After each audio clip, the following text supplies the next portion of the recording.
Assalamualaikum warahmatullahi wabarakatuh. Perkenalkan, nama saya Lista Astrid, Prodi PGSD kelas 2H.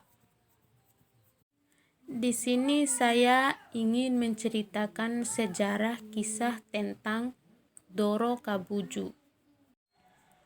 Pada zaman dahulu di negeri antah berantah, para dewa dan dewi sejagat raya bermusyawarah untuk mendirikan sebuah gunung dengan menggunakan berak.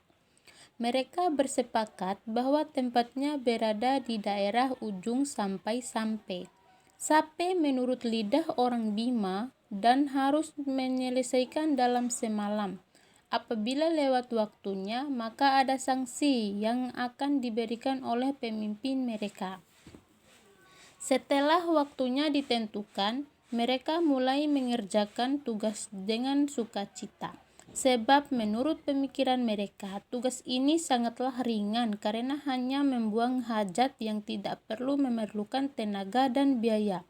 Mereka bekerja sambil mendengarkan musik tanpa rasa hari sudah mulai pagi dan mentari sudah berada di ufuk timur. Masyarakat yang ada di sekitar tersebut merasa kaget dengan adanya berak yang bersusun-susun Nakabujuku Wekina dan tiba-tiba membentuk sebuah gunung. Yang membuat mereka lebih kaget lagi yaitu hadirnya seorang perempuan cantik jelita yang tiada tandingnya sedang menangis terseduh-seduh meratapi nasibnya yang malang. Oleh masyarakat setempat memanggilnya Nenggu karena mereka mendengar suara tersebut dari atas langit ataupun gunung. Gunung tersebut dinamai Gunung Doro Kabuju. Sementara itu di Sape sendiri terdapat seorang pemuda ganteng yang gagah berani dan sakti madraguna. Ia bernama Lakoka. Ia lahir dari keluarga miskin, namun ia tahu adat dan memegang prinsip hidup yang aturan norma dan tata krama. Lakoka mendengar kabar bahwa ada seorang cantik yang sedang menangis selama 3 hari. Ia punya niatan untuk membantunya karena Lakoka adalah seorang pemuda yang ringan tangan dan suka membantu. Rasa ingin tahunya tentang si Nenggu semakin besar dan semakin besar pula hasratnya untuk membantunya. Dinda bukanlah golongan kanda yang sudah pasti lain adat dan tradisinya.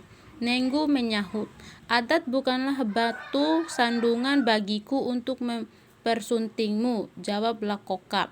Bagaimana dengan Ina dan amamu? Ina dan amaku selalu memberikan kebebasan padaku untuk mencari pendampingku. Pokoknya mereka semuanya menyerahkan kepadaku.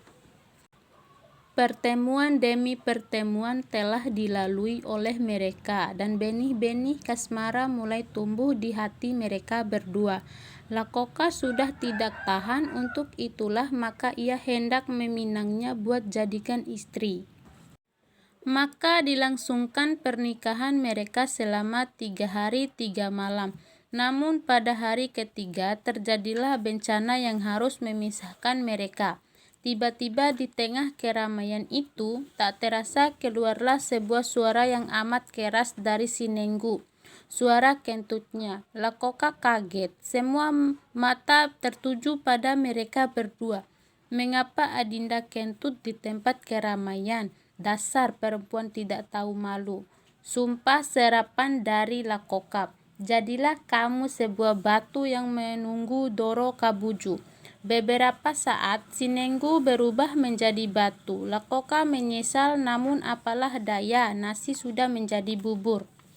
Lakoka menangis memeluk istrinya yang sudah menjadi batu.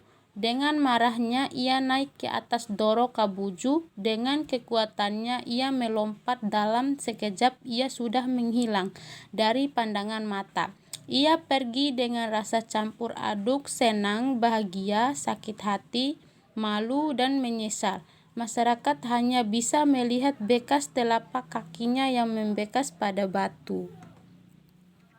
Sekian cerita singkat dari saya. Bila ada kekurangan saya mohon maaf. Billahi taufik wal hidayat. Wassalamualaikum warahmatullahi wabarakatuh.